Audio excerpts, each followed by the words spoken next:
Good morning all. Thanks for coming to the last business club of 2020. Not that we've had many with COVID. What we're trying to do is this business club we present on the first Friday of every month and covering various topics. And today's topic, as you can see from the people in attendance, is one of the more popular sessions that we try to run every year, and it's about the economic development and the business growth in our area. So very, very happy to have some of the bigger announcements and the bigger developers and the biggest business expansions over the last 12 months in our area presenting today. So thanks very much, and I'll welcome and thank you those as I come to the individual ones. But what I'm going to do is just before we start with the formal program, unfortunately, Itala had to cancel. We invited them to come and talk about the revitalization of the Setebe Industrial Estate with their 222 businesses and 20,000 employees being the industrial heartland of our district. But what I am going to do is I'm going to ask Eugene de Beer that will be representing the Vutela project. It's an LED project that is being sponsored by, or funded, rather than sponsored, funded by the Swiss government, as well as the KZN Economic Development, Tourism and Environmental Affairs Department.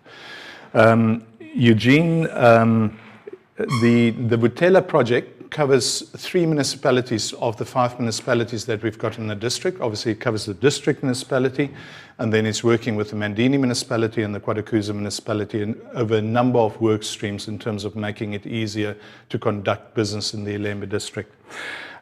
Eugene is responsible for the growth and development plan as part of that project, and we thought a quick 5 minutes just to give us a bit of background to that will be a nice introduction to our speakers. So Eugene de Beer.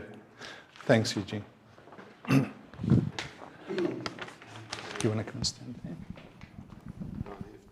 Is it switched on?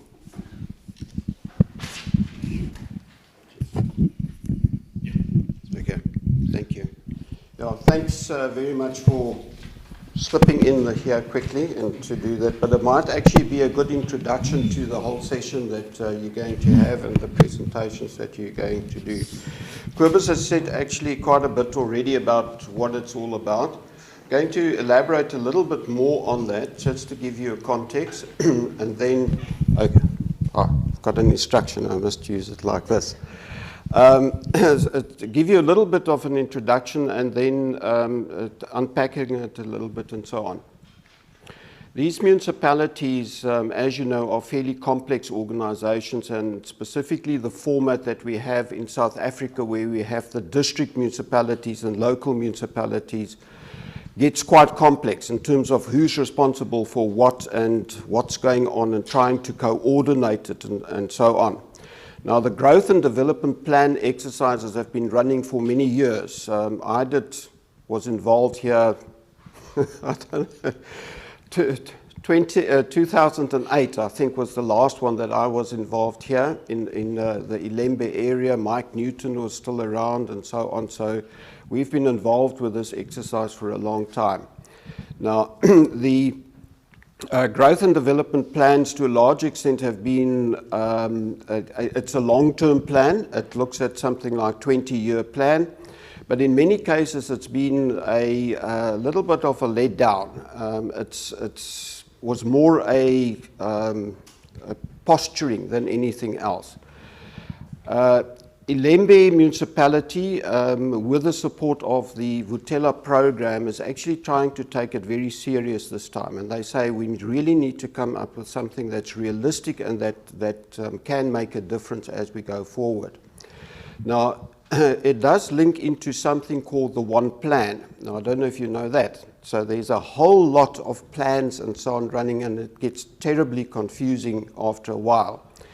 But there's a national program. It was announced by the president already last year that they are going to start to try and get a one plan for the district areas. In other words, all the local municipalities and the district municipalities needs to start and develop a one plan. Many of you would know about the IDPs, the Integrated Development Plans, for example, where each municipality has their own one. It's a 5-year plan, but it gets broken down into 3 years, and then it's supposed to feed into your operational plans for 1 year.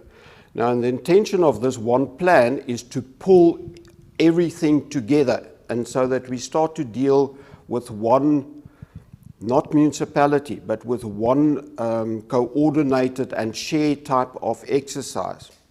So it becomes quite important as we move forward. And I must say, I'm actually quite excited about it. It's a national initiative. It happens everywhere.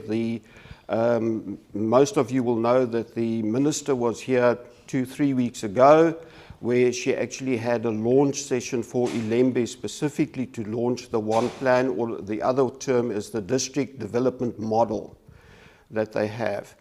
I think it's going to have an implications into the longer term, into even a political restructuring of our frameworks of local municipalities that works at 2 levels at the moment. It's a first move towards maybe having one municipal structure within the district areas. And now I must be careful. I can't use the term iLembe because iLembe implies a specific municipality. So I'm now talking about the family of municipalities. Now, the district development plan and the one plan starts to merge, and it's not quite clear which is which and so on. But the approach that we are taking is to saying we are doing both as one. So officially, we're doing the district growth and development plan, but it also leads to the one plan. It gets very confusing. So if any of you want to know more, you can ask me later on about that. Now, part of that are the things that they call the spatial development framework. And part of that breaks down into other master plans and so on. And last night we had a presentation on the transport master plan for a selected area of this. All these things are supposed to link together and come together. And it becomes actually, to some extent, an impossible task, okay, to achieve it very successfully.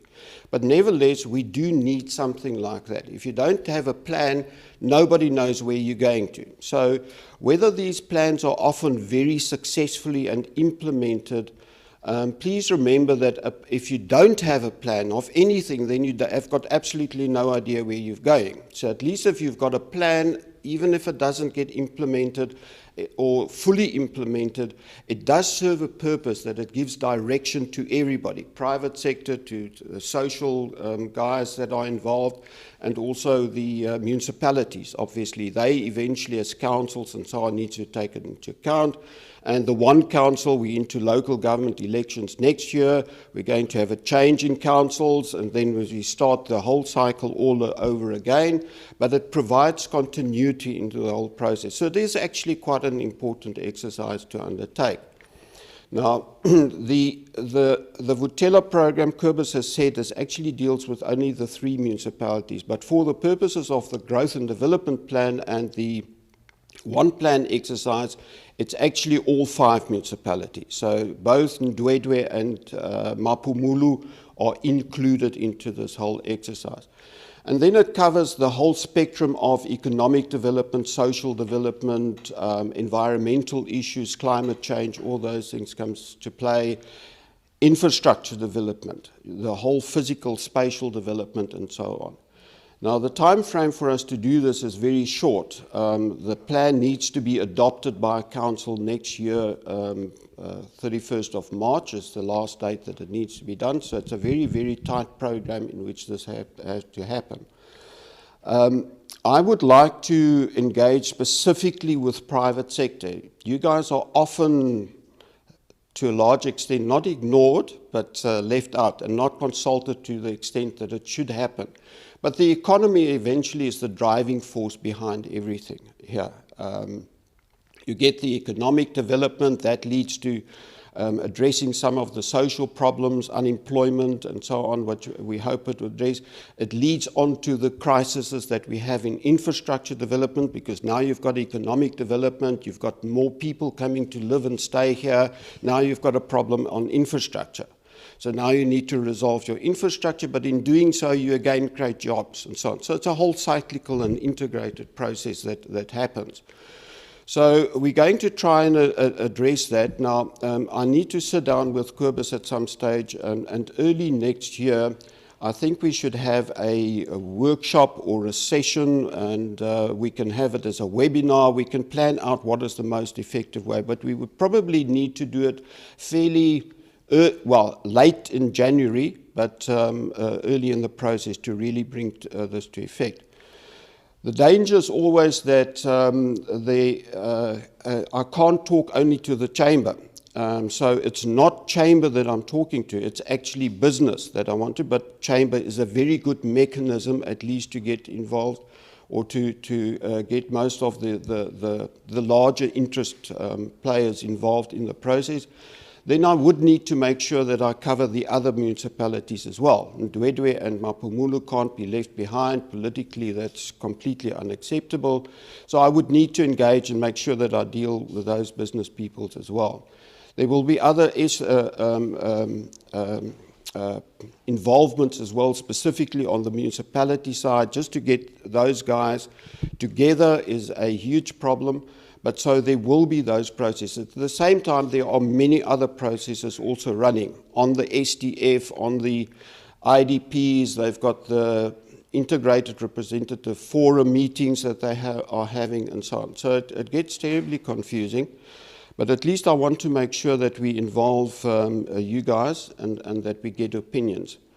The approach, I need to sort out the details, but my thinking is to do it in the form of a scenario planning exercise.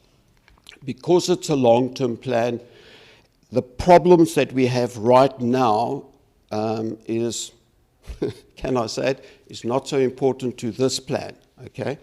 Because in a sense, we hope that we can resolve the problems that you currently have within the next 5 years. So we're starting to look and say, okay, beyond that, what is important beyond that? What are the key drivers? What are the key threats that we're going to face? What are the unknowns? Nobody expected COVID-19, and so you can't predict that, but you can say, what if another crisis happens? Climate change, fundamentally important to this municipality, specifically the beach developments and all those issues are fundamentally important. So this is Kobus, thanks very much. He gave me a 5-minute slot. Thanks for this, at least gives you something, and maybe it sets a scene also for going forward in the rest of the program. Thanks, Kobus.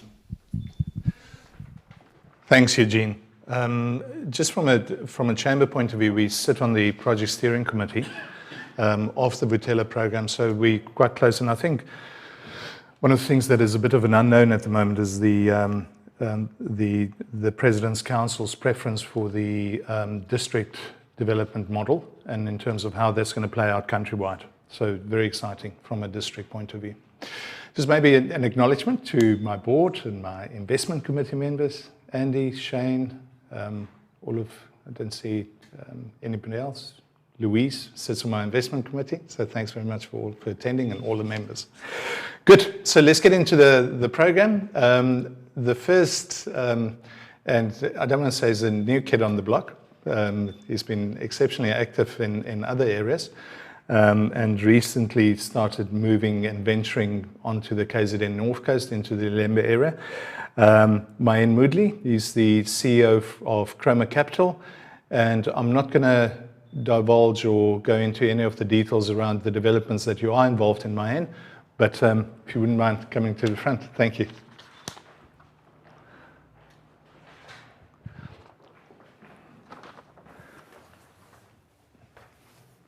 Thanks, Robert. You've got that presentation. Okay.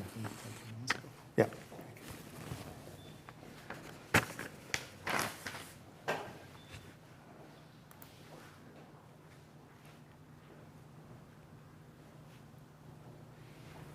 Okay, good morning to the members of the board and to your investment committee, ladies and gentlemen. My name is Mahen Mudli, as Kube says, CEO of Chroma Capital.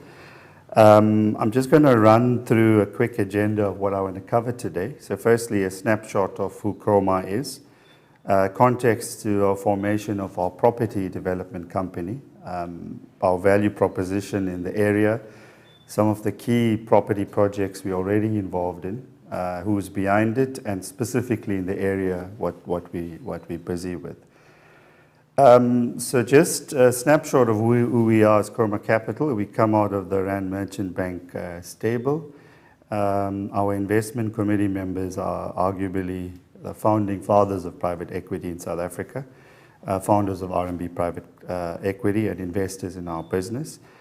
We are majority BE owned, and we focus on various sectors of the South African and SADC economy.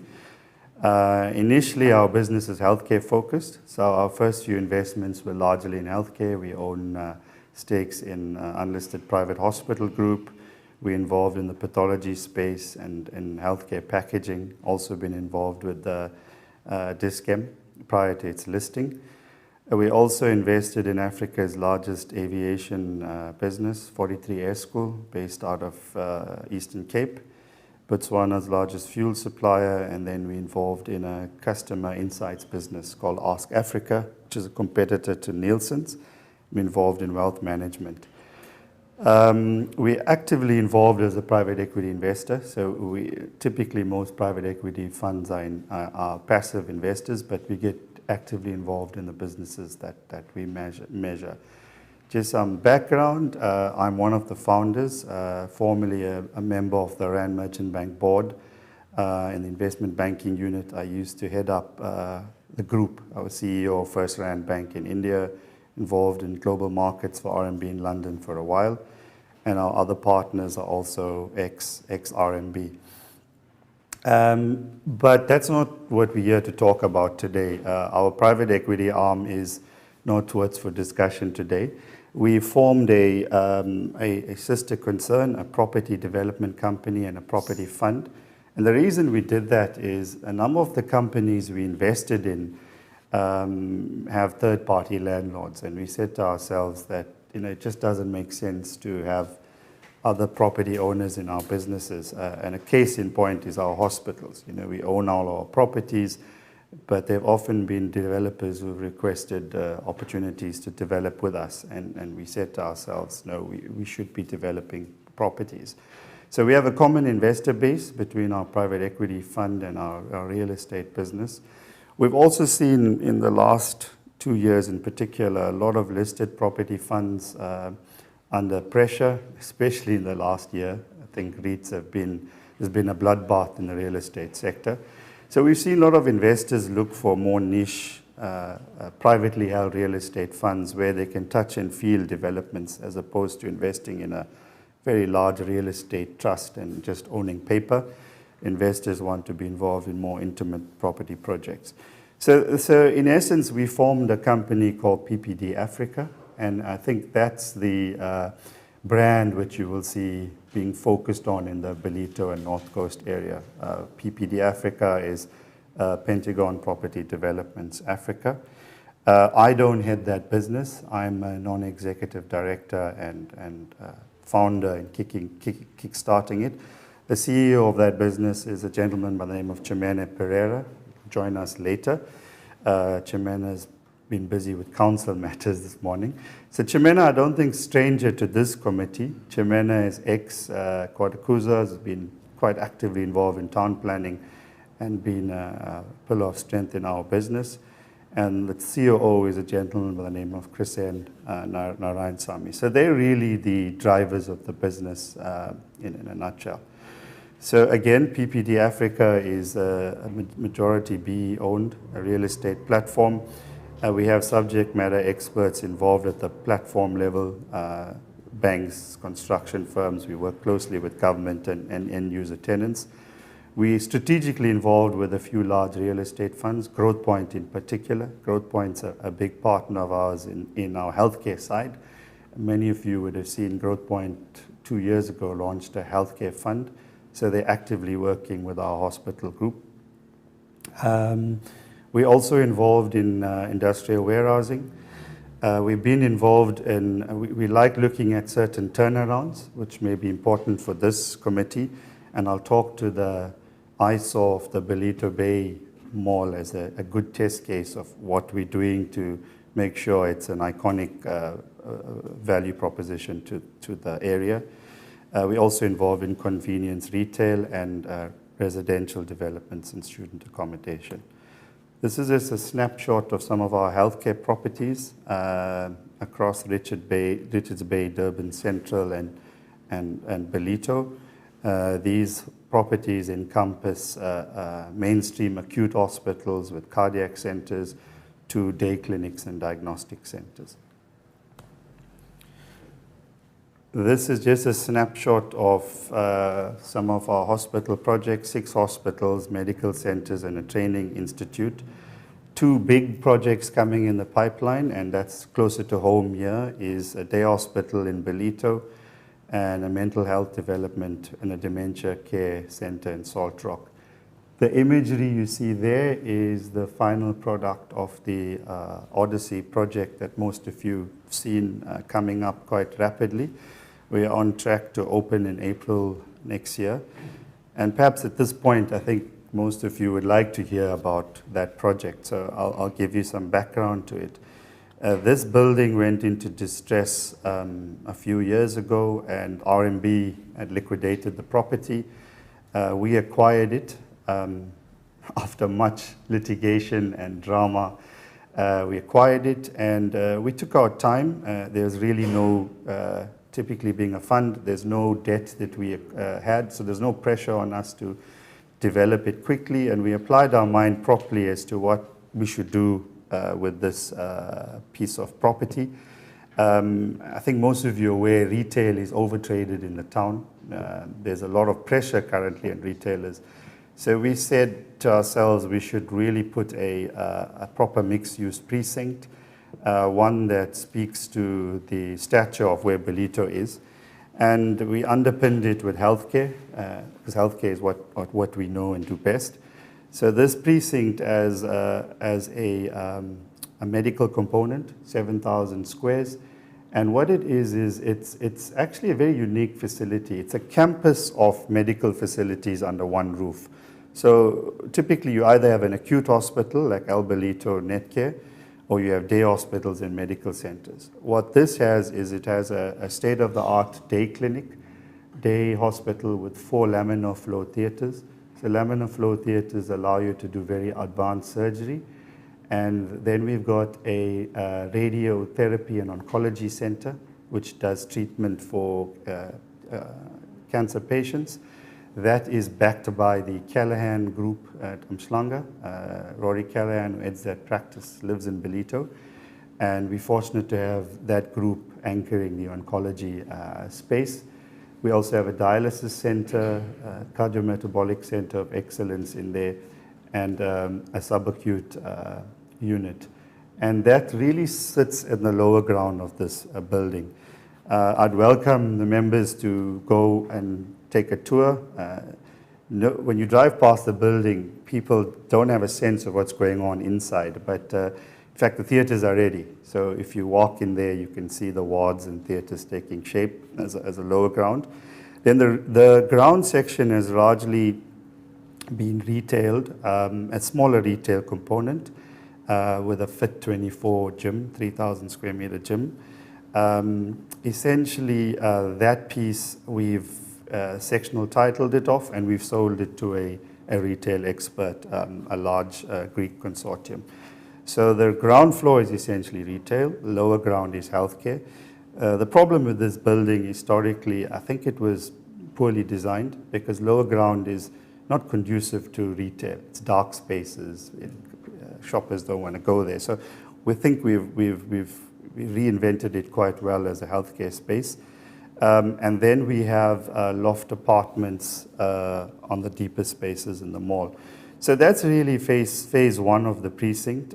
We've also really modernized the facades, so it's in keeping with the aesthetics of the area. Phase 2 of the project is we have vacant bulk on both sides of the building, which in time we will decide what to do in that regard. So that's one of our big projects. It's a circa 450 million rand investment from us as a consortium. We're also looking to put up a mental health development and dementia center in Salt Rock, which I'll talk about in ensuing slides.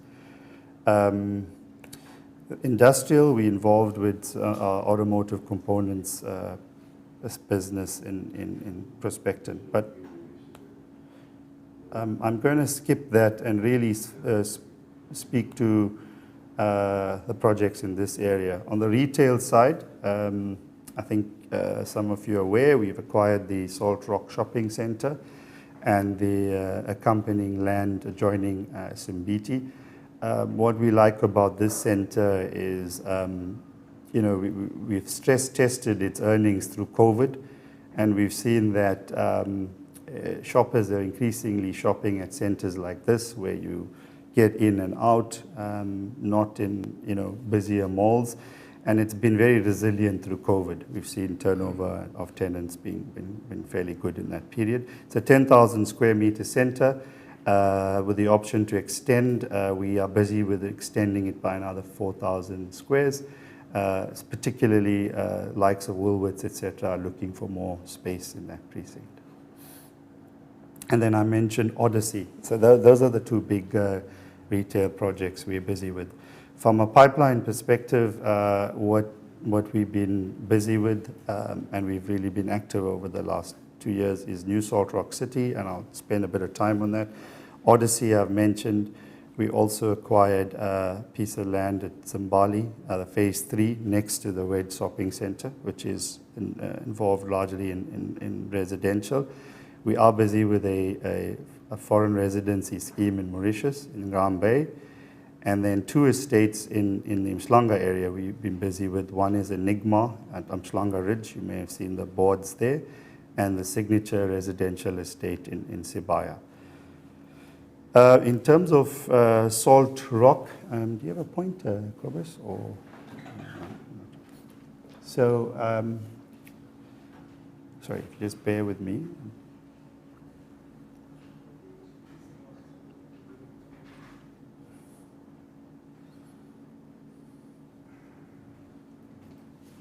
Thank you. It actually doesn't show on the screen, but for the live broadcast, if you do it... okay. You mean... It doesn't actually show on the screen. Okay, that's fine. I'm just going to talk through it. So this is really a map of Salt Rock, and apologies for those who are following on the live broadcast. Those of you know the area, that blue, that's where purple space is really the shopping centre. And we own all this land here adjoining Simbiti. That's phase 4. And this particular purple site is a site zone for medical.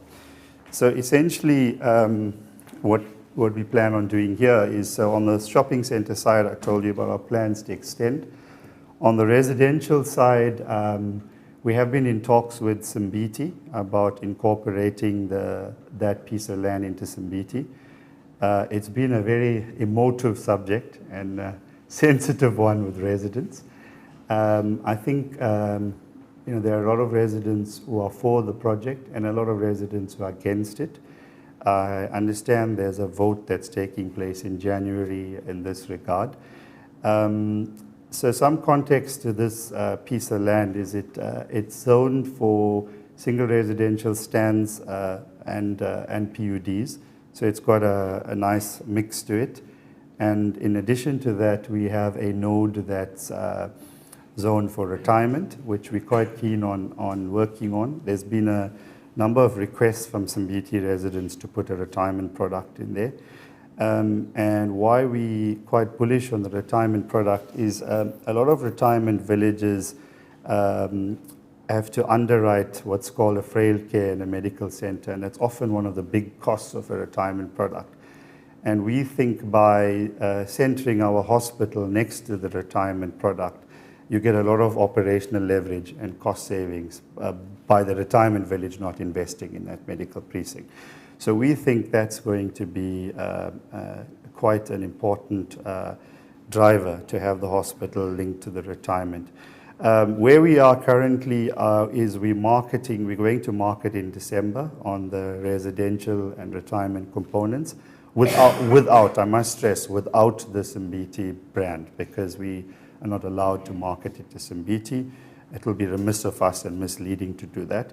But what we have told Simbiti is if they do get their minds around it, we're open to an integration, but if they don't, we still have a business case to prevail thereafter. This is just some of the imagery on the retirement product we've been busy with and toying around with our teams, and some of the single residential units in line with the current Mount Richmond design language and eco-friendly theme. And that's, I think that's basically us in a nutshell. In terms of this project, we see it as quite a nice piece of land. It's bookended between Simbiti on the one end and Salt Rock and Sheffield in the other end. It's got a lot of infrastructure capability. The previous developer has secured a lot of rights in terms of power and other services. And we're obviously here to try and take that to the next level. We're obviously cognizant of the current economic climate and the dynamics of the property market. So I think our launches will be measured, and in that regard, we're probably going to prioritize the retirement product first. So that's us in a nutshell. We're not very active in the public and media space. So we try and get about our business quietly, but we actively here to support the community and really appreciative of the work that the Chamber of Commerce does, Kobus, to you and your team. And, we're here to support in whatever way we can. And likewise, we look forward to your support. Okay. Wow. Thank you.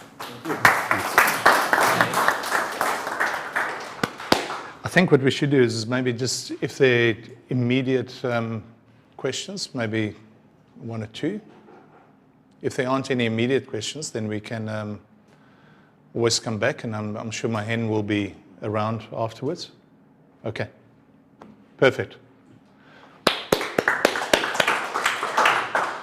Good.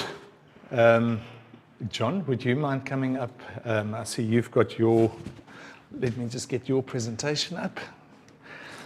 Then we can...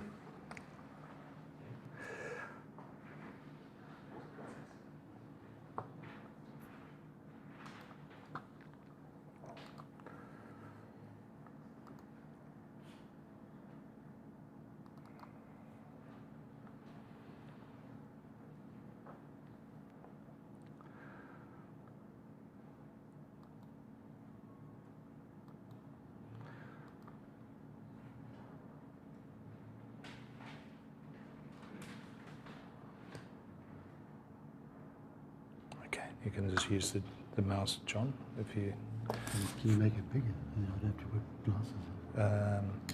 Just want to display settings, show toolbar.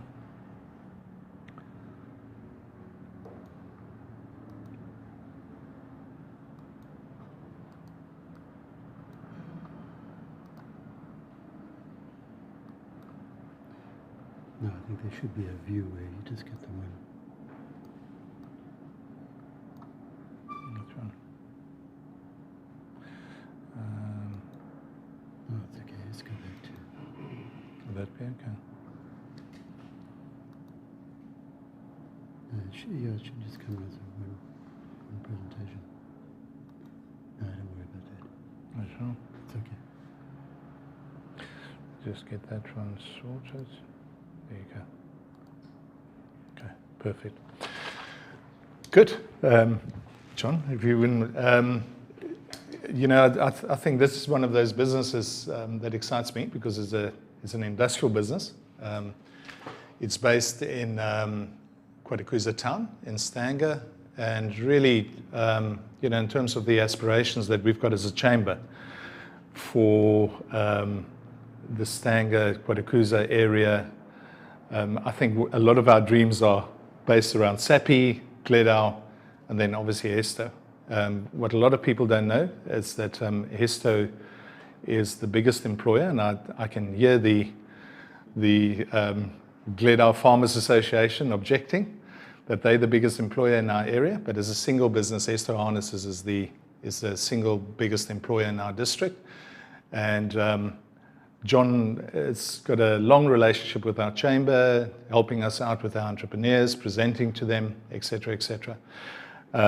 So John Chandler from the Managing Director of Hesto Harnesses. Thanks, John. Okay, thanks, Cobus. Morning, everybody. Cobus has made such a small picture of you, I'm going to have to put my glasses. So, okay, so I think just a bit of history of us. We began as a Mete company in Essechebi in 1989. The name is derived from three companies. It started off as Heller, a German company, Smith's Manufacturing, which we still a sister company of ours in Panchan, and Toyota. So that's how the name Hesto came up. The Quadakuza factory was built in 1996, and we extended it in 2003. And then we received our first overseas investment, which was Yazaki Corporation in 2006. And basically, in the modern world, you have to have overseas affiliation just to remain on top of the technology. And you can imagine in our industry, as it becomes more and more technology-based, we need to get that information in advance. We then started the Quantum factory in 2015. Quantum's the highest. And to get that business, we had to compete directly with Indonesia. And we were able to outbid them. But after speaking to the entire workforce and asking them, can you improve efficiency by 10%? They said, of course, yes. And then we kept them to that. And to this day, they are maintaining that efficiency. And then we introduced the instrument cluster. If you drive a Hilux or a Fortuner, that entire instrument cluster in front we make in the factory in Quadakuza. So our parent companies, Yazaki Corporation, 25.1% share, and they have two expats sitting with us just to make sure that we are maintaining global standards. And then Mete, which is 74.9% shareholding. Yazaki is the third biggest electronics company in the world, 306,000 employees, 167 companies, 46 countries, and they've got 596 factories. Mete is the biggest component manufacturer in South Africa. It's got two verticals. The first vertical is the component manufacturer supplying Toyota. So you'll recognize a few of them, including ourselves. Unitrade is also, sorry about that. Unitrade is a sister company also in Quadakuza. They make the wire that goes into the wiring harness. And then we've got companies in Turkey, Romania, England, and other companies manufacturing and supplying batteries, and Kenya. So this is what we do. On the left-hand side there is the wiring harness. And if you look at the car, you can see that's what the wiring harness does. It basically connects everything. And then the instrument cluster. If you actually look at a wiring harness, it's something like that. So basically, they call it the veins or the nerves of the car. So everything in your car is connected to everything else via a wiring harness. And they're becoming more and more complex. It's a good industry to be in because it just keeps on getting more and more complex. And we are now supplying, if you take a Hilux, it's exported to all over the world. 60% of Hiluxes are exported to a country like Germany. So you get a left-hand drive wiring harness that thick. And then we also export to Angola, which is left-hand drive, and you get one that thick. So there's a difference between a builder's bucky and what Germany wants. Germany wants a Mercedes-Benz with side lane assist cameras and all of that. So the wiring harness is quite a complicated thing now for us to try to maintain that balance. And then if we get like COVID, now we close everything down, but Germany still wants their vehicle. So when we start up, everything switches to left-hand big harnesses. So you can imagine we struggle. So it's not a nice, smooth manufacturing like we would prefer. That's what it would look like. So on the assembly lines, You'd get these assembly lines here, and then it all goes through a lot of electronic checking. And just to make sure that we've got 2,500 people in our factory, we're allowed to make 2 defects per year totally amongst all of them, and it's mainly done by hand. So there's a lot of training goes in, and there's a lot of people ownership for the problem. Now that's the number of employees up to now. I'll show you what it goes to soon. So we started off in 2014 with 1,665. 2015 went up to 1,800. 2018, 19, 2,400. And we then reduced after COVID, but now we've increased back up to 2,600. And one of the things that's happened is that Europe is in the second wave of COVID. So being part of a global strategy, some of our customers are now saying that South Africa is a good source to supply Europe because the factories in Europe are in danger of closing down or are on lockdown. So South Africa, being in a better condition with COVID, is now able to increase. And that's why we've actually increased in a bad economic time. These are the awards. That's our people. But if you have a look at those awards there, we've won more awards than any other manufacturer supplying anyone in South Africa.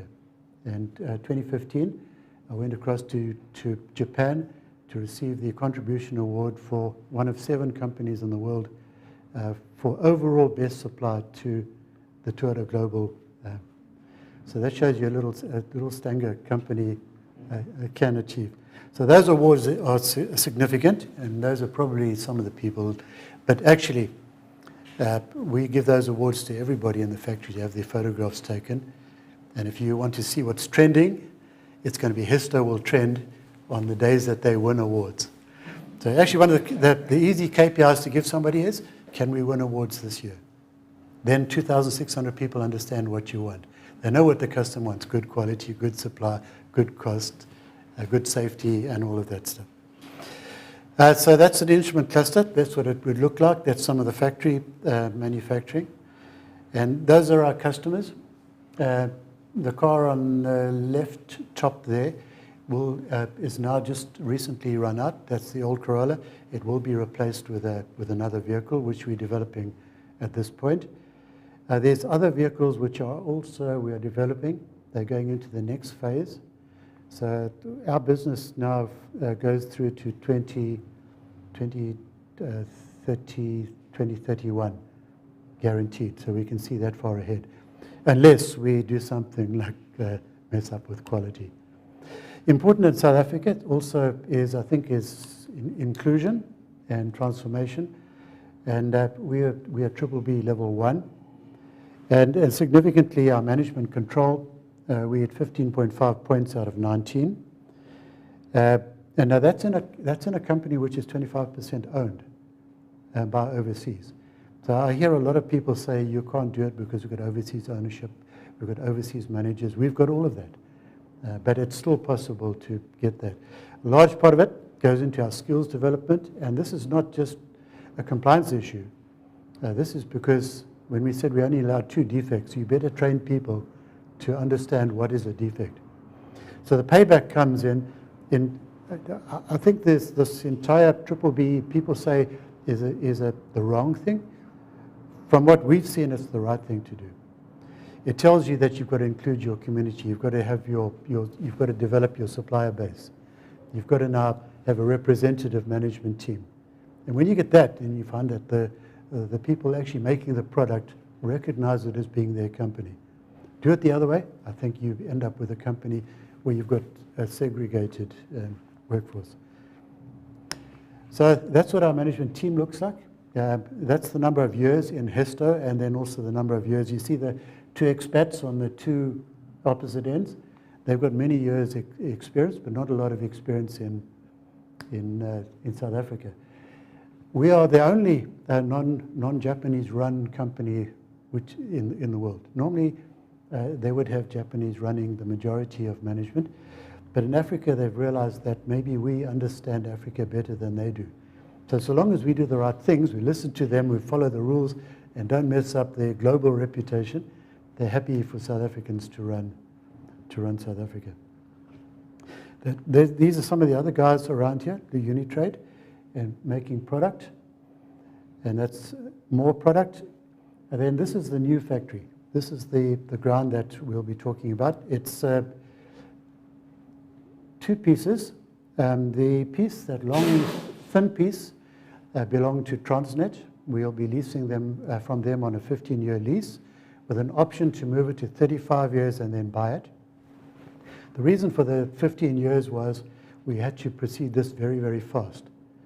And then the other section here with the green, that was sold to us, well, agreed by council to sell to us about 3 years ago. So we've been pursuing the new business for about 3 years.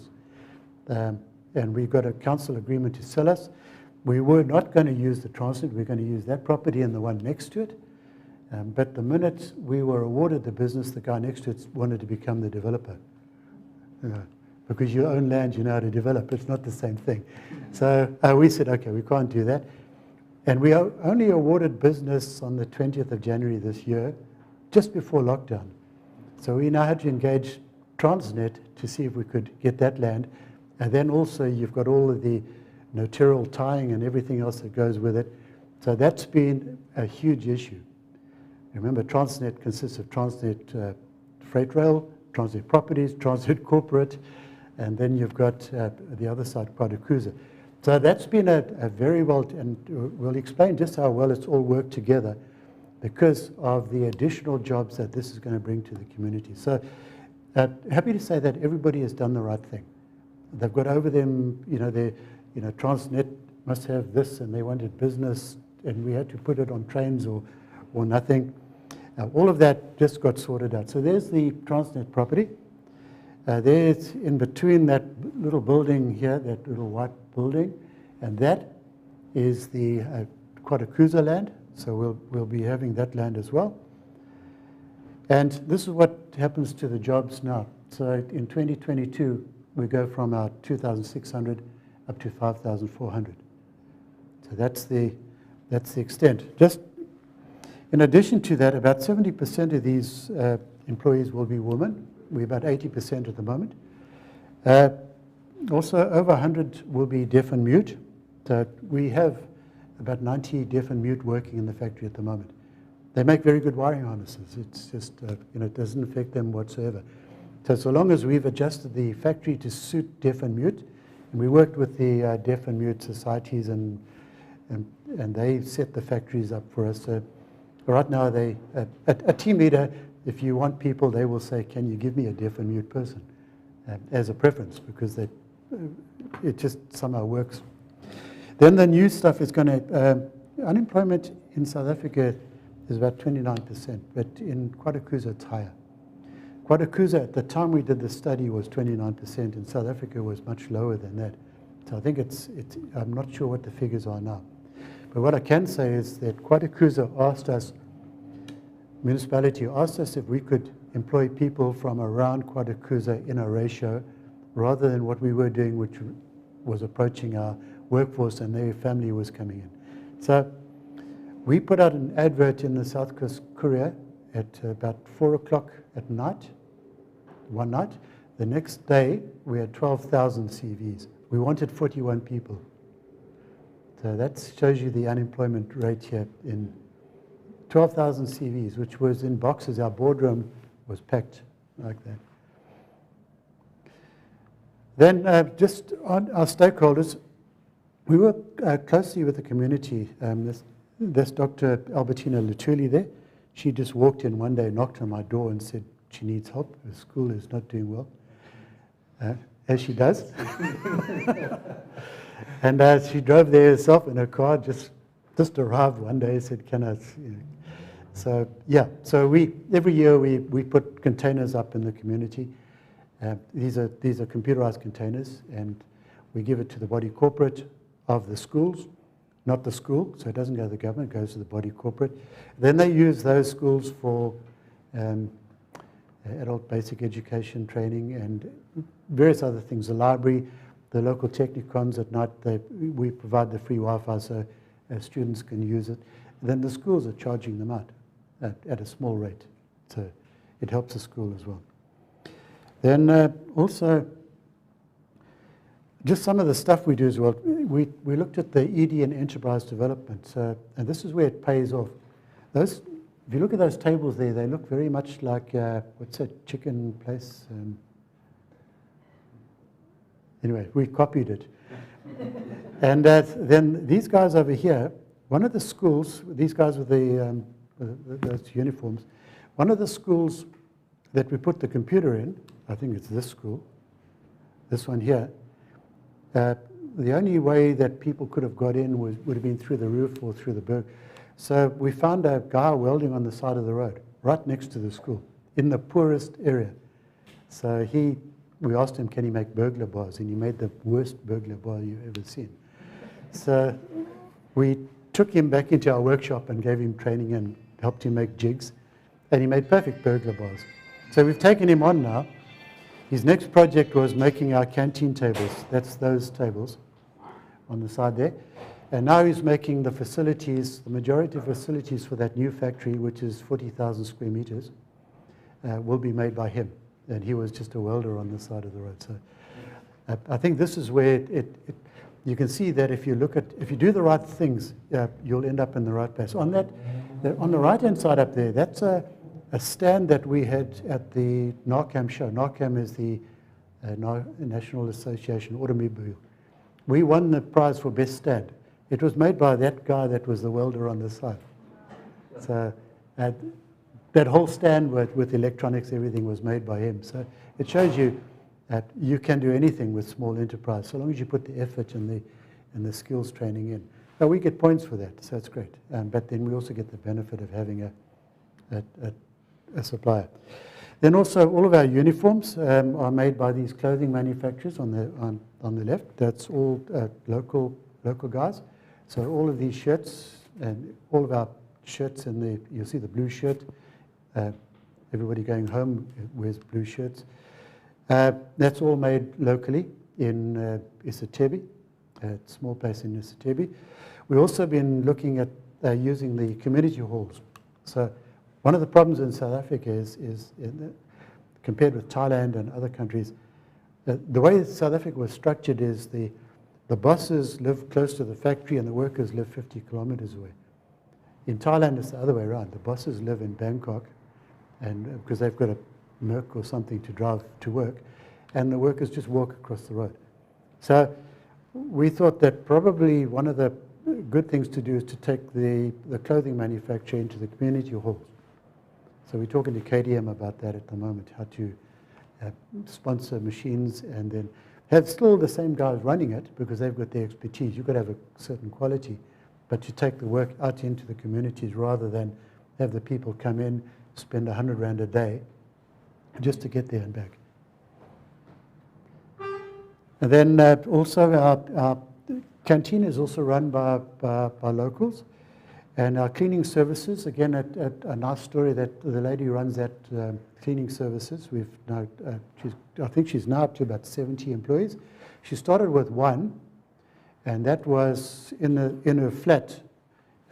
She saw one of the maids sitting on the side of the road eating because the owner of the flat had said, you can't eat anywhere near the flat, you have to go and sit on the road.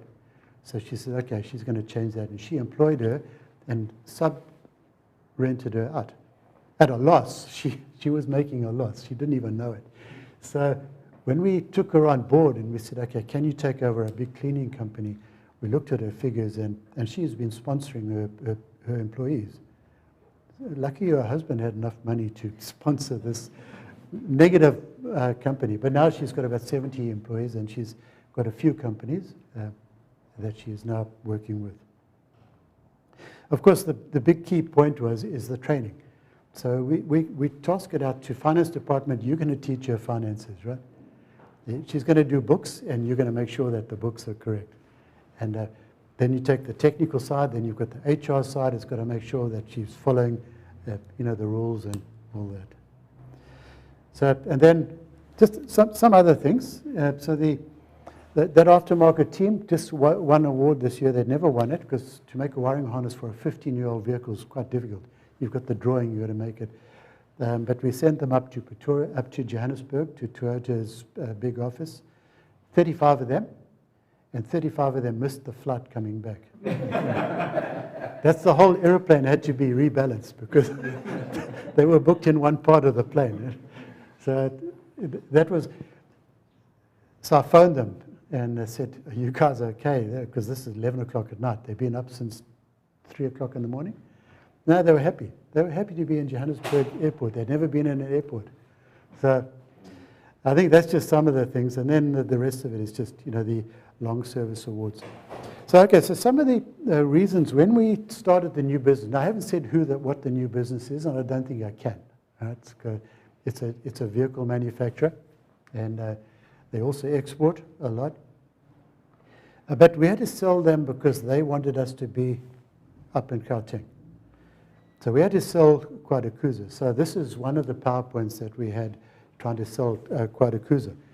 So close to the harbour airport and the freeway. So they were trying to say the logistics cost is the big issue. We said, well, we're close to that. It's just the logistics is different.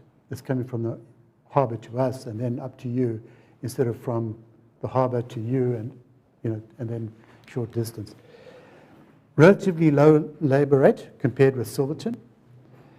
Reduced overheads, so we're not duplicating. So 2 small factories becomes 2 small factories.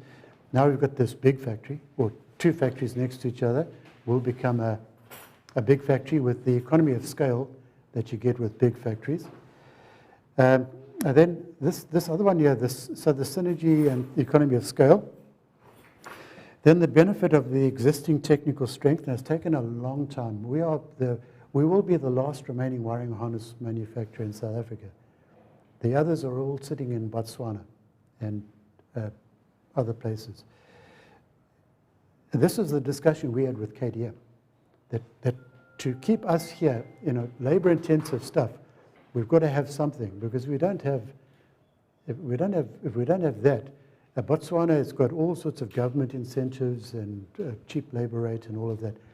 But looking at the whole thing, and this was really the thing that swung it, was that we've got the technical strength here down in Kwadakuza. And we've got the technical experience of a development department. Now, not enough to double your size, which we're doing. But at least we've got a base to start from. And then we've got high unemployment level and access to, and we showed them the 12,000 CVs. I don't think you're going to get 12,000 CVs even there from one place. Then there's more flexibility, but that stable labor environment. Now, we've never had a strike, so due to the community understanding the business. So in our community, we've got a strong voice. In Belita, I don't think anyone knows who we are. But if you go into the communities, they know exactly who we are. And I think that's what we focused on. I don't think we've ever been part of any newspaper article or anything. It's just flies under the radar. But in the communities, they know. So they know that they need to support. So we say to them, okay, guys, we need to work extra hard now or 7 days a week. And we've asked them on time, 7 days a week, a 12-hour day, 7 days a week for 4 months. Ladies, we've still got to go home and cook, right, and do the shopping. They do it because they know that they're protecting the jobs in our community. So then staff turnover is low. We were able to show them data. And nobody could show similar data up in Gauteng. And then the harness culture is in Stanget. It has been. So we've got 3rd generation people working there. And that 3rd generation knows that, for instance, if your tail lamp goes out and nobody sees the brake light come on, somebody could die, right? Because it's not going to work. Or if you're coming down Van Riene's Pass and your windscreen wipers stop, somebody's going to go. Now, you don't realize that's what how critical it is. So, and that's the training we put into it. But now the mothers are teaching the children from when they're small bambinos that this is the problem that you've got, that you need to be very careful. My job is important. And I don't think that we can emphasize that enough, that we've got that in Kwadakuza. You won't get that up in Silverton. You'll have to start from the beginning again. So that was a big point which our new OEM understood. And then a strong relationship with the municipality. I think that's been a big key thing. And so we've always involved the municipality in our sales talks, and also we've been able to show results. So we've shown the overseas customers, I'm talking about head offices in America and Australia and all over, we've showed them minutes of like the council resolution because they want to see that. They don't trust us. You sure you're going to get up and going? You're talking to government. You can never get government anywhere in the world to work that fast. We say, no, ours is different. Now, they don't believe you. So you've got to show them evidence. So we've been able to do that. And then the possibility of using rail transport to Silverton eventually. We said that's a possibility. We can use that, and then that complies with the CO2 emissions and all the other stuff which worlds do. So that's the land, and that's the current state. So I don't think you would have seen that unless you flew over. There's Hesto on the right, and that's the municipal land, which is currently its state. It's huge, over 100,000 square meters. The factory will be at least 40,000 square meters. What is that? So I think, I think the first thing is we need to just say, also have to say thanks to, remember we were awarded the business on the 20th of January this year. So to get to that state in this period of time with a 5-week lockdown in between says that we've had to move fast. Make no bones between now and the completion's got to go even faster. This will be one of the record speed of development going in. So what we did with this one, instead of a developer, which we were going to do, but the developers all added in fat because they said, what happens after the end of this model? And we know that we can see the next model well in advance. So it became cheaper for us just to, so we turned the developer into a project manager. Okay, so the project manager is a Belito guy here, Odari.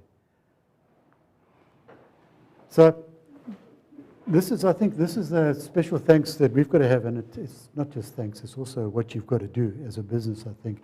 KDM Municipality, so they've had a lot of leadership and guidance and commitment to make it happen because it's jobs, it's KDM jobs. Believing in Hesto as a partner towards a great future, and then also access to various government structures as required, especially Skumbuzo, the head of economic development. He was very strong with the DG and the various government people that needed to get involved to tie all of these government departments together. So his voice was very strong in that. Also Transnet Corporate, so the freight rail and properties for recognizing the importance to South African economy, because this wasn't a normal thing. We went to them, we said we want to do something different, not freight rail. And all of their regulations showed we had to freight or nothing. And the speed and the professional manner, and it was a very formal process. We went through maybe 8 or 9 committees, a compliance committee and another one to do that. And Portia Darby's taken over now, and she's cleaned up all of that corruption stuff. So she's implemented all these committees. But at the same token, she wants to make sure the economy is going. So it was like fighting each other, but it all worked out in the end. And then, so very flexible approach and also very rigid. Their procedures were very rigid. And then also very important is TRKZN. So they've been the ones, basically the conduit tying everything together. And a commitment to make it happen amongst all these different government structures. So TRKZN has been huge. They've just, if you need the DG, we went straight through to Pravin Gordon as well, because of, obviously he's got all the state-owned enterprises, and that was all tied together with TRKZN as the. So okay, thanks. Ashika did leave some of the pictures out. I had pictures in mind of the actual buildings, what they're going to look like. Quite spectacular, but 44,000 square meters here, plus another 9,000 up in the.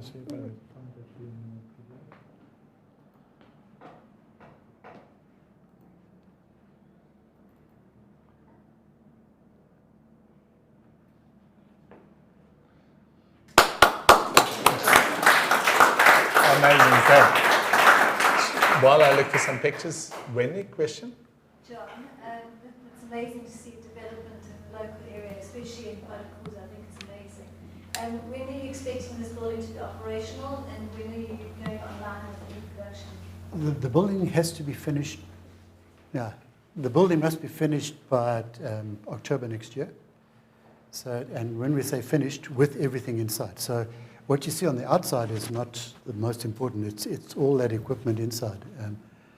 So, Sorry, I can't. October, but about the middle of 2022, it'll be fully operational with. And so it's not a chic, it's me. So, okay. Okay. I think that went. Is that okay? Your question? Yeah, so 2022, but the people will be employed before that because the training is about 6 months.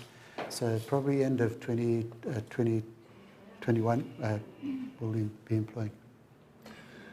Shane? Hi, John. What you've achieved is highly commendable, and being from Quadacooza, it makes us especially proud to see such things. Your presentation showed why. We were very concerned. Kobus and I had a lot of discussions about it when the Silverton matter came about, because we wanted you to remain in Quadacooza, and so it's a very good thing to see that, and the way the company is run as well. So one of my questions, which you did address, was, are there any other challenges that you may experience? You say you have a good relationship with the municipality. Are there other challenges? And the second part of my question, what are the associated industries that you see? I like the idea you presented with getting the guy off the street and doing some of your welding work within the factory now and the new factory. What are the associated industries, and would you facilitate such things happening so that other industries grow around you? Okay, so I think the first thing to understand is our customers, and particularly Toyota is very strong with this, is localization. So they want to vertically integrate. Just to assemble a wiring harness is not sustainable. Just assembling a motor car is not sustainable. You've got to take the motor car and then have the first tier supplying in. What we've done is we've gone all the way back now to basically the coal mines. So all of the plastic parts that we are making now, we are using Safripol material. We're the only South African company to get Yazaki global approval for Safripol material. So basically that says, okay, Safripol material comes from Sasol coming from the coal. So you're going from the coal mine right the way through and beneficiating through to the final car. So as a principle, that's what we want to do. So anything which is made in the wiring harness that we can economically make in South Africa, we'll be doing it.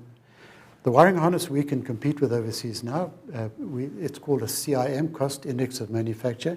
You take their production cost anywhere in the world, take ours, and so long as we can get in within about 1.1, we can compete, because the rest is logistics costs and all of that. So anything where we can compete with 1.1, we would be competing, and we would be localizing. So Toyota has asked us for a new localization plan. We've put out our first proposal again for the next 5 years. So we need to see what is out there. So we've had discussions with KDM. We've had a localization day. So things like plumbers, bricklayers, people who can cut things. There's a lot of stuff that we get maybe 100 part numbers because we're cutting tape to length.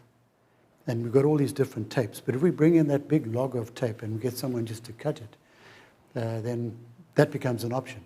So when we need that size tape, we go to them, they cut that much off. It's almost like a butcher, right? You've got your big cow at the back, but nobody wants to buy a cow. They want to buy one piece of boerewors or something. So we've got those opportunities to turn big things into smaller things.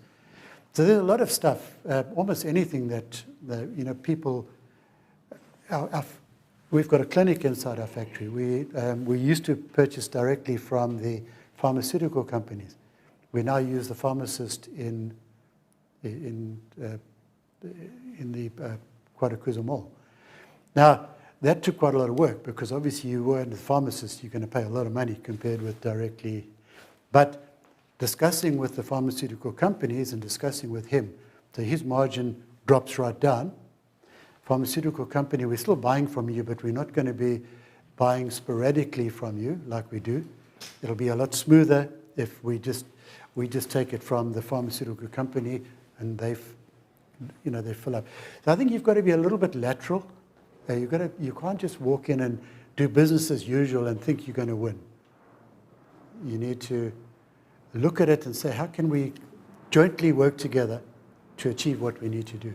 So the objective is, as much as we can localize, we will, but it has to be good quality and it's got to be at the right price. You can't make a false economy. It's got to be a true economy. I think maybe just the last question from my side, John, is that with your involvement in the automotive cluster to the south of us, how quickly can we get that extended into the north to include Quadakuza town? Yeah, I think you've got to talk to them, right? Yeah, I sit on the steering committee, so yeah, I think there's too many clusters and you've got too many objectives. We need to start somehow collaborating to become one objective. Yeah. Excellent. Any other questions for John? Brian and then Martin. Sorry, Brian, can I just ask you, I forgot, the reason why we're asking for the microphone is not for people in the room, it's actually for the broadcast, so if you wouldn't mind. You're not going to hear yourself, but... John, sitting in Quadakuza, you probably don't benefit from the SEC benefits at the government awards, or have you managed to negotiate those for yourself? No, you can't really double dip into all of this stuff. So we are having discussions with TRKZN and also Mr. Shlangwani. He will feed us, but generally what we feed is the APDP program, that's the Automotive Development Program. And so it's very difficult to double dip into all of these programs. We get benefits on CapEx that we spend, but there's other benefits as well, but you've got to go quite deep into it. We've had all sorts of experts look at it, and quite often they'll spend 3 years looking at it, then they come back and they say you can't do it. So we do rely on experts, and I think TRKZN would know what's available. We've tried KPMG, all sorts of guys. Martin, for the last question. John, yeah, very inspirational what you guys have achieved in such a short period of time. And really, it's almost like a miracle, where a lot of people say, well, how is it possible that you've actually able to do that? And I think my question is just for other businesses that want to try something like that, what is your advice, or what was the key success, especially dealing with government, dealing with councils and things like that? Is it old relationships that you've built over many years that you were able to tap into? What was the success for you to be able to put this together in such a short period of time? I don't think it's one thing, but I think what we do, and I've done this before, I did a KPI presentation here once, how we put our key measurements together. We start with what do our stakeholders want.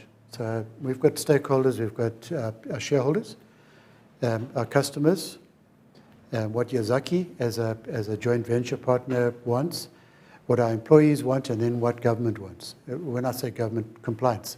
It could be your quality accreditation. So we start with those things and we try to understand what do they all want.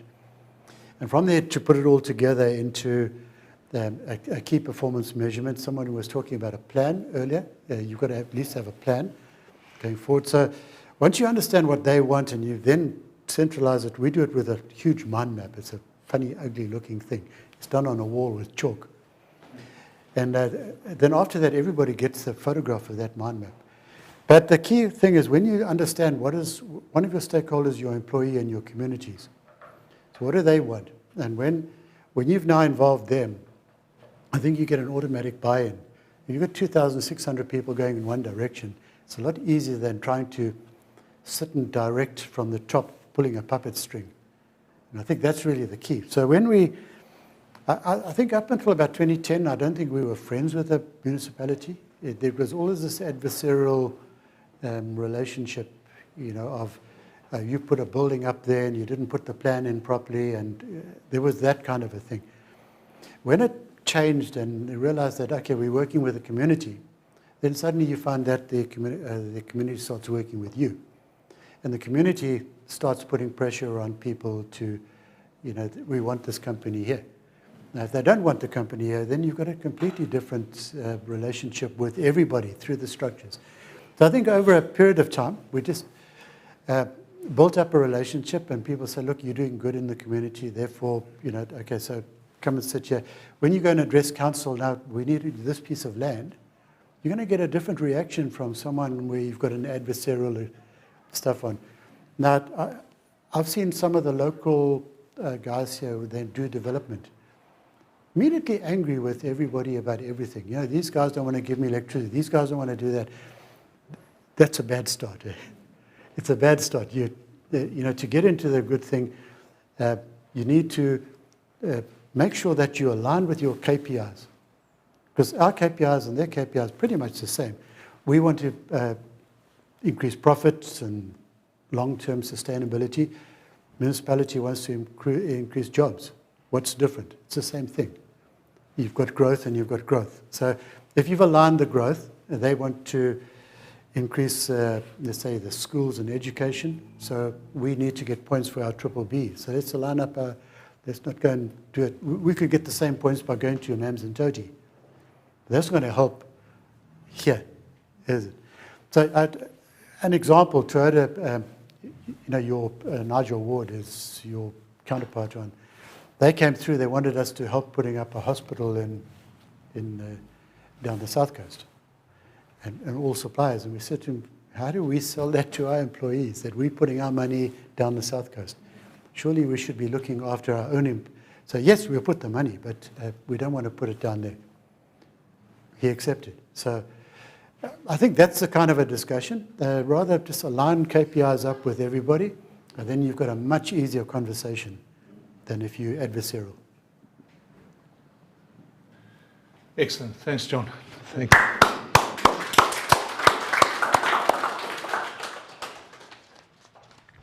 Good. Wow, how amazing. And that's why I always thoroughly enjoy inviting Hester and John from an industrial background.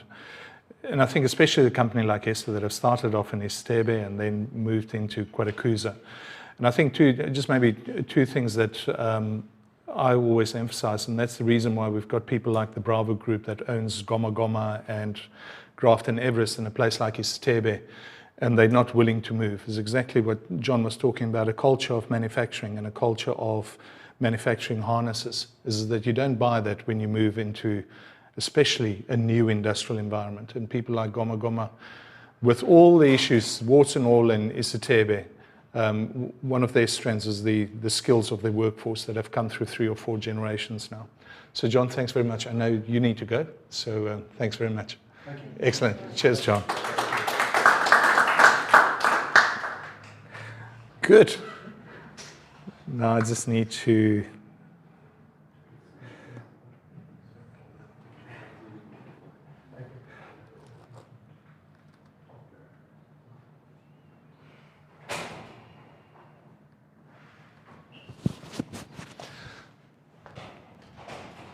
Chris, are you going to come up or only Jeff for now? I don't know why. Okay, are you white? I'm white. Oh, well done. Let me just, I can't get out of here. Yeah.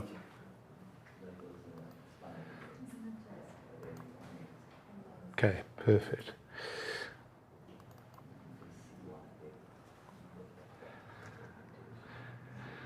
Good. Let me just before I introduce Jeff and Chris, just get them.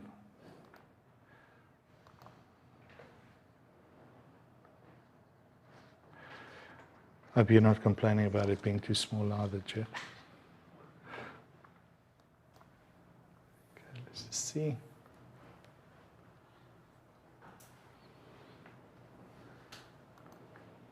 Perfect.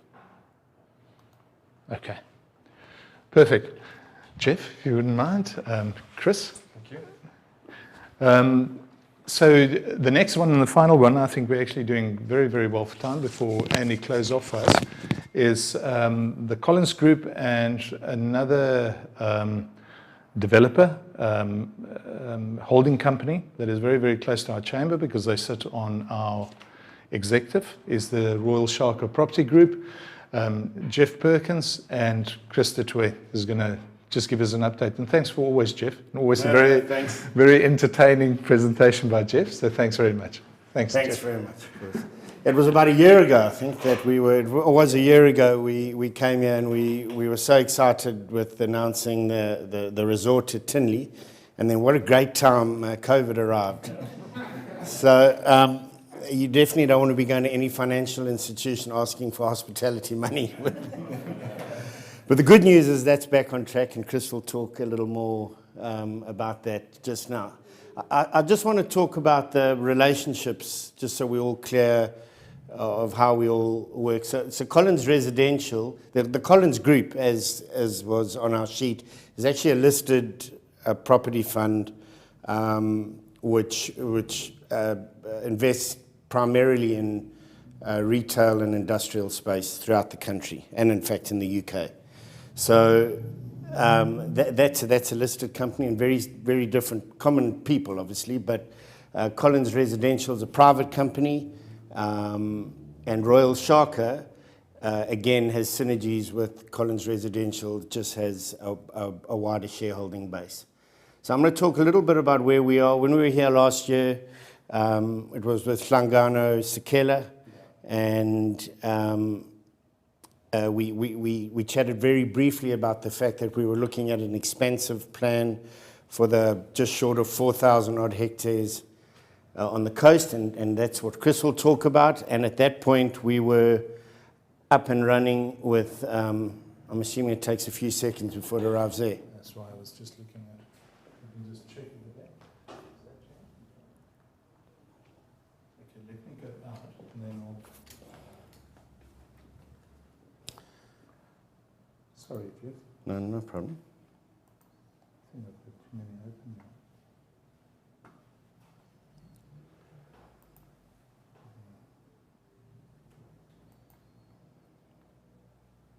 Close that one as well. Sorry, Jeff, I interrupted No, your no flow. worries.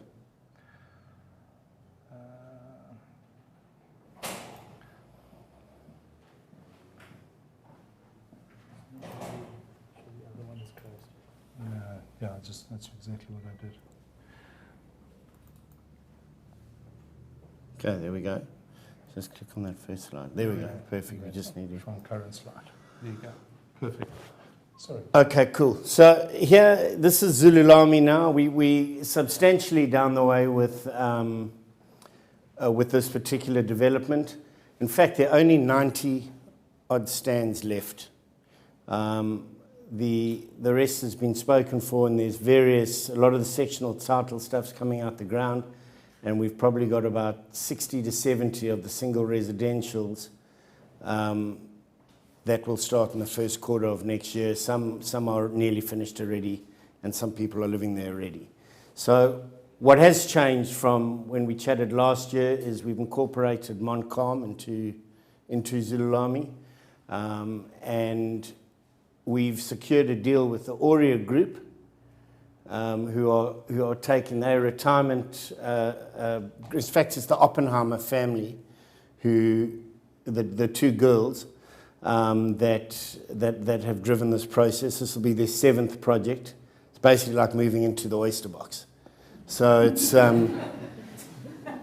it's quite something. But I won't be retiring there.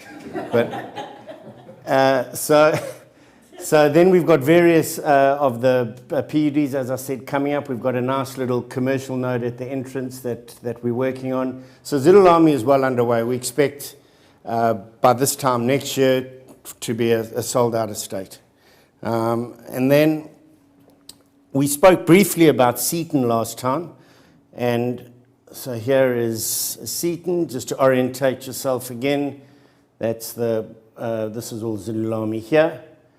This, for all intensive purposes, is also going to be one estate. There won't be a fence line here, although there'll be two separate homeowners associations. So we very successfully launched what we call the Bay here at Seaton. These are premium beachfront sites. And then we launched this little node here. And I mean, it's been a long time. These are mini subs, so sites sort of between 500 and 750 square meters.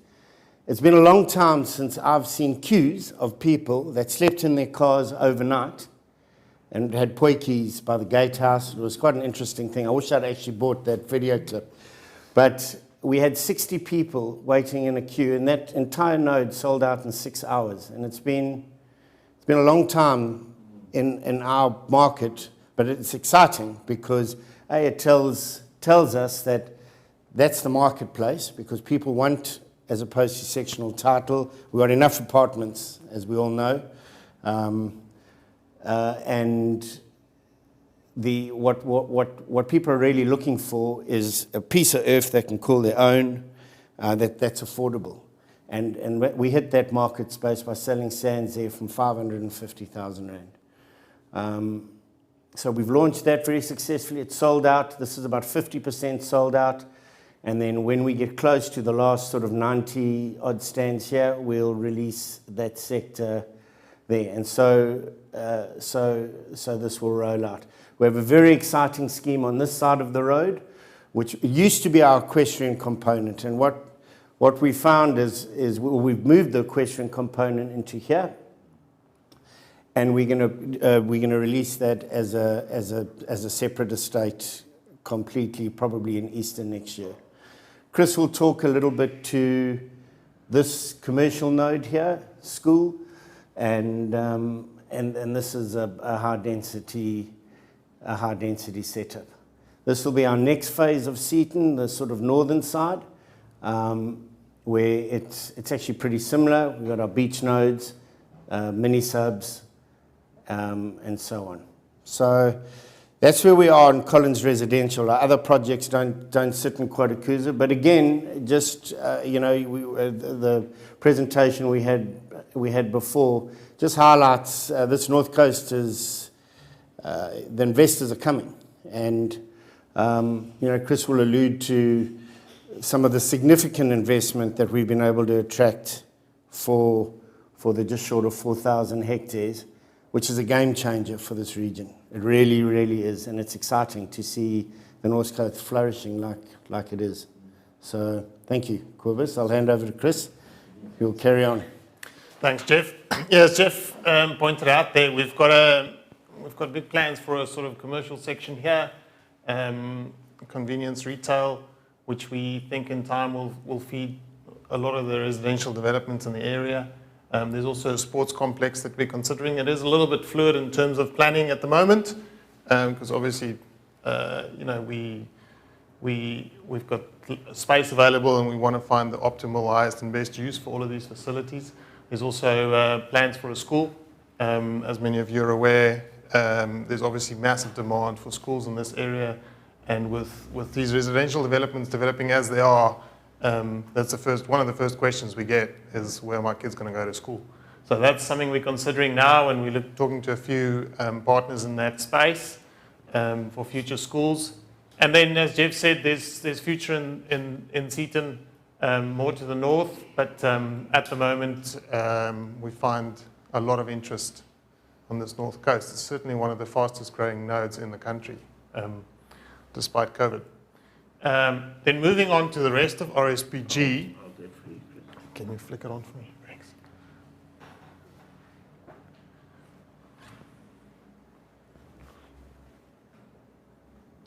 There we go. So this is obviously very high level. RSPG controls approximately 3,700 hectares in the north.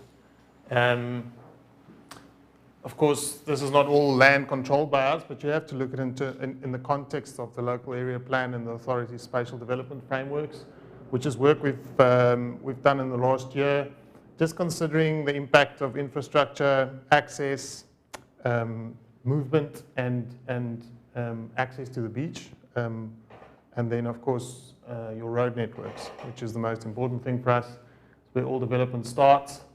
So a couple of highlights from here. Of course, we considered this is quite a unique area to develop, and of course you have water on the one side, which is always your one limiting factor, but it also brings significant value to it. For some reason, people like to live and work in an area where they can see the waves. But the first thing to consider is how we provide access to everyone through this area, and how you access it through the road network as well. Availability of infrastructure, as I said, public beach accesses, which we've considered, all these little red dots, and then of course ski boat launch areas, which is quite important, and we work very closely with our partners in Quarakuza as well as iLembe when we consider all of these things. We've in the final stretches of securing an investor into RSPG, which will allow us to fast track some of these developments. As Jeff mentioned, already you are aware of one of our, and I'm not allowed to name them even though they're up here, but one of our key projects, which myself and the team have been working on for the last 5 years. What I can say about that site, it's got SPLUMA approval now, so it's ready to go. We're probably about 6 months away from breaking ground in terms of final design. We haven't taken the final investment decision yet. As you can imagine, with COVID this year, the very nice market feasibility study we completed at the end of February went out the window in March. But what I can say is our partners are still very bullish on the South African market, and we'll have to see how the next sort of 6 months roll out in terms of global movement of people and how we treat COVID. We've also identified various other resort sites, as you can see here. We feel tourism is a very strong attractor here and a big economic development area for the country as a whole. There's very strong demand. I don't know if you've heard this before, but certainly our partners on that specific site were the first guys to put up a resort in the 70s in Cancun. There was nothing there. And as you know, Cancun today is one of the biggest resort areas in the world. So it'll attract others, and we've had strong inquiries from various resort operators around the world to come into this area as well. And we feel it's a sort of good way to start these little resort nodes, because around that, all sorts of other industry and residential developments will take place. Of course, a lot of potential for residential as well, but as Jeff said, the market changes all the time. We've identified some certain very attractive propositions in that market, which we are putting into practice at Seaton, but there are opportunities in other areas, and then we also see this as a long-term investment plan. It's not something that's going to happen overnight, for sure. So we are slowly but surely making our plans for the future. In terms of commercial, as I said, Seaton, we've got a little bit planned on convenience retail. The office market, as you can imagine with COVID, is not something that's rolling along nicely at the moment, but it has changed the view on how people live and work. And we, as developers, you constantly take that into account. It is a long-term game, this, and you have to prepare for the future. But I think in future, people are going to want to live either very close to their offices and mixed-use developments, or a lot of people are going to be working from home. So that is something we're taking into account in terms of how we develop these areas as well. I think that's about it. Thank you very much. Thank you, Clovis. Thank you, Jeff. Chris?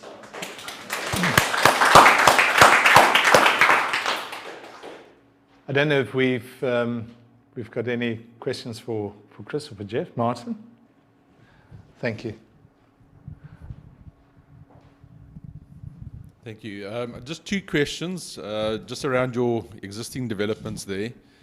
We sit there with an existing informal settlement. What is happening with that? And then our road infrastructure, which is a real challenge at this stage. And I think everybody staying in the area is actually quite concerned about the road infrastructure. So I can tell you on the informal settlement that Quadakuza appeared on Wednesday, was it? Or, no, 30th, in front of Judge Kruger, who's normally quite strict with these kind of things. And the informal settlement arrived with an attorney from Joburg, I think, a state-appointed attorney, and laid claim to, there were a whole lot of reasons why they need to stay. So that's now been adjourned again. So it looks like this is going to drag on, unfortunately. So that's, it's, I don't know, I've read the court papers, but that's where we stand now. So it's a further adjournment. I think when till, Quibus, you'll know. When is it? January, is it?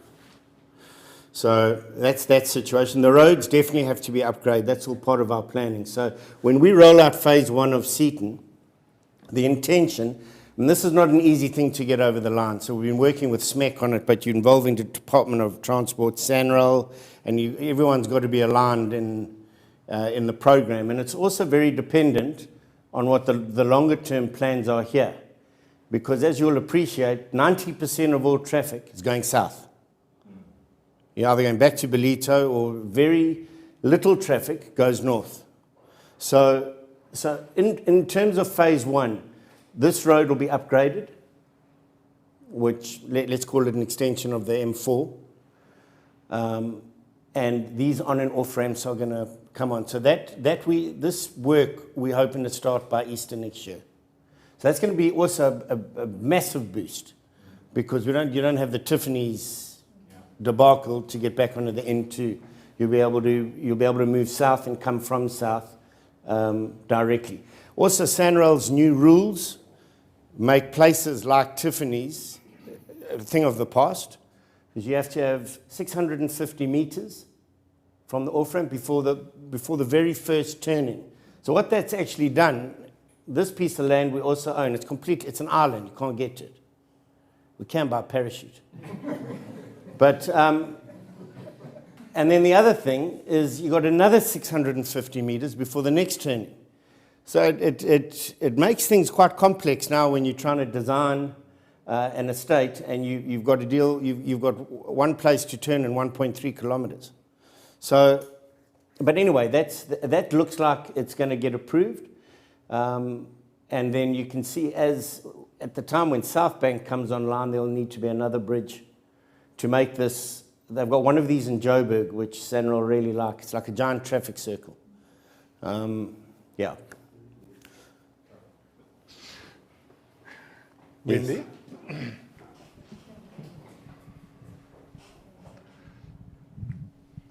Jeff, this development for me is amazing, going north and making use of all this lovely land. One of the things that was interesting for me is the school side of it. I'm involved with the Mshlali Prep, and we have such an oversubscribing because we are the only local government primary school. And I was just interested, I know you've spoken about, Chris, you're talking to education providers, and I was just wondering if there was an opportunity to explore another government primary school and high school. You've absolutely nailed it, because Mshlali is, so we haven't approached the commercial operators.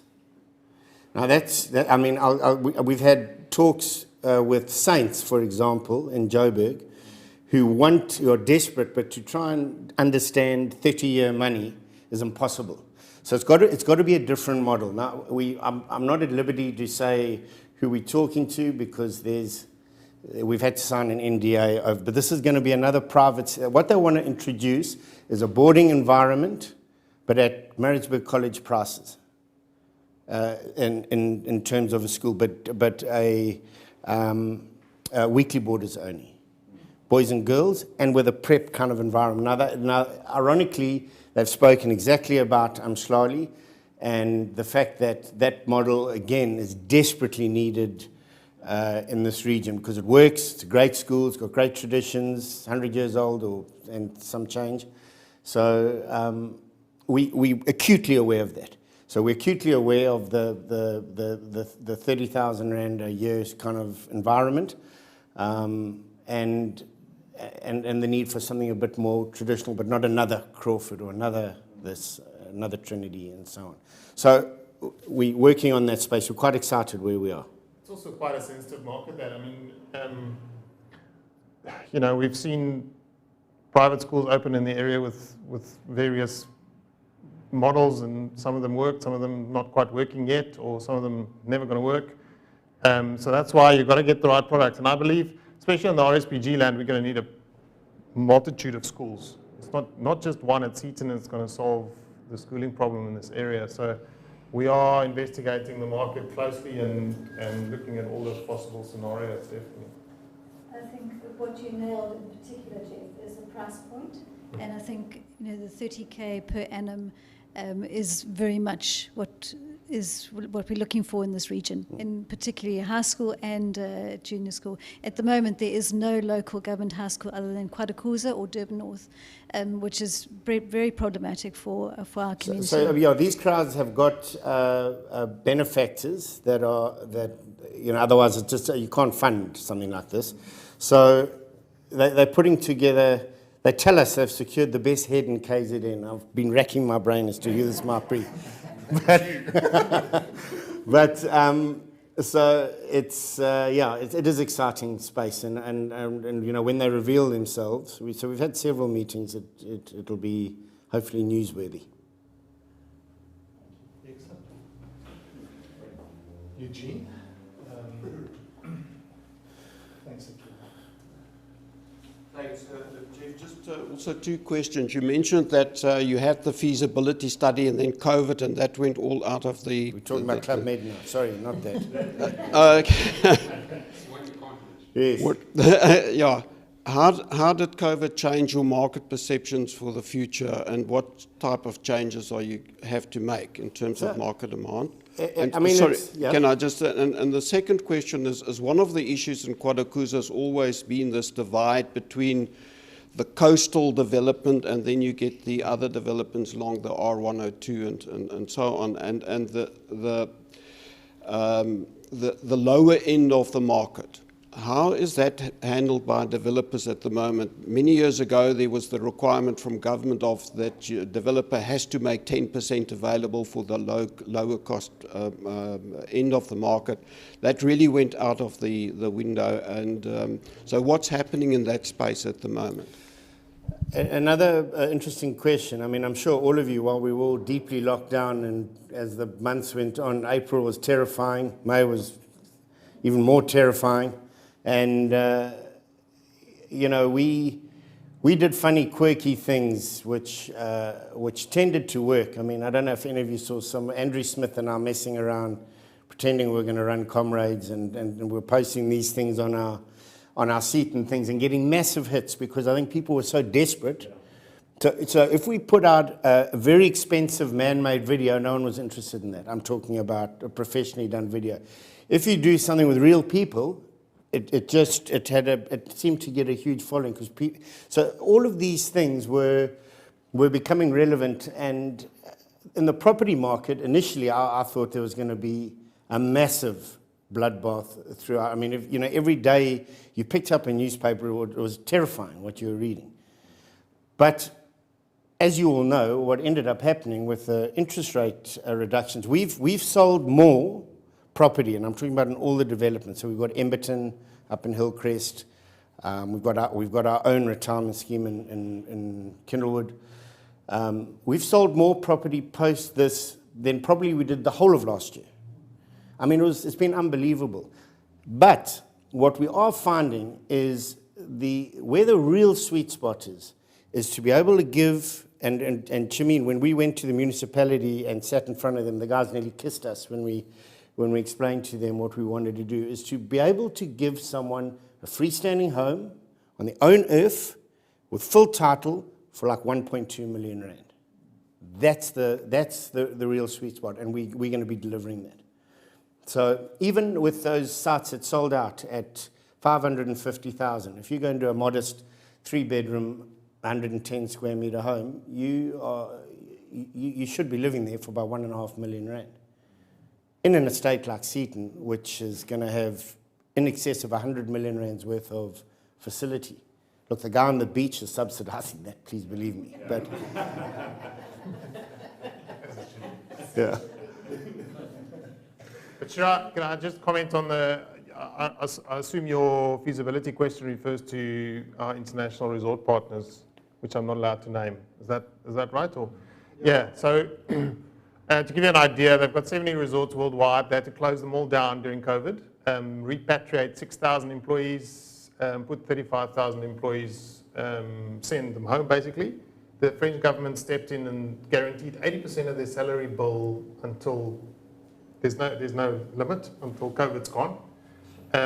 So operationally, they're sound. In terms of project management and project planning, this is the only resort worldwide, one or two worldwide, that the guys kept on working on straight through, with our team, of course. They're still very bullish. It is very hard for us to assess what international tourism will look like in 12 months' time. But of course, they've been running data analytics since 1970, and they know what travel patterns do, and they've seen the 2001 crash and 9/11 and global financial crisis. They've lived through all of this, and they are very much very bullish on this project. So we take a lot of comfort from that. The bankability, of course, is a different story for us, because you do need third-party input when you talk to banks to finance hospitality. And it's very difficult for even the third-party consultants for us to tell us what market will look like in 12 or 24, 36 months' time. But the project is still very much on the go. And as I said, we'll probably get to final investment decision in the next 3 to 6 months. Excellent. Guys, I think I'm going to call it there. Jeff, thanks very much. Chris? Pleasure. And you're always welcome, Jeff. Thank you. Very entertaining. Thank you. So, Andy, do you want to come and close for us, please? I don't know if I need to introduce Andy. And Andy is the president of our chamber, so he's my boss. So there you go. Good morning, ladies and gentlemen. I'm sure you'll all agree with me that we're certainly an illustrious company today. I've been fascinated, and it's not often that I sit in a meeting, because I sit in an enormous amount of meetings, where I'm enthused the entire time. I'm sure you'll also agree with me that the area that we live in is tremendously special. You know, I moved here in 1983, so I've seen Belita grow and iLembe grow. I've been a politician for 25 years. I worked for the municipality for 10 years, and I'm back in private practice at the moment. And I truly wake up every morning enthused about where we live. I never get tired of the area, and I think we have an amazing opportunity. We're a microcosm of South Africa, obviously, because we're not independent yet from the rest of South Africa. But if we could take what we've got here in terms of how we work as a community, how we work with our developers, how we work with the municipalities, and translate that to some of the other areas in the country, I'm sure we'd be a better South Africa altogether. Thank you so much for coming this morning. I'd like to pay tribute to all our speakers today.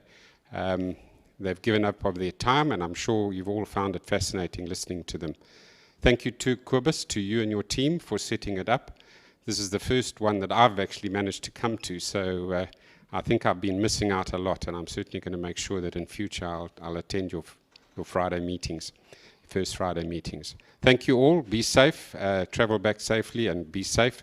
COVID is still with us, and I'm sure none of us want to get ill.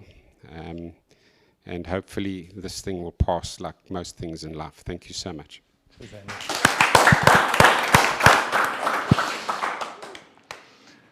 Excellent. Hi, Chimene. How you doing, man?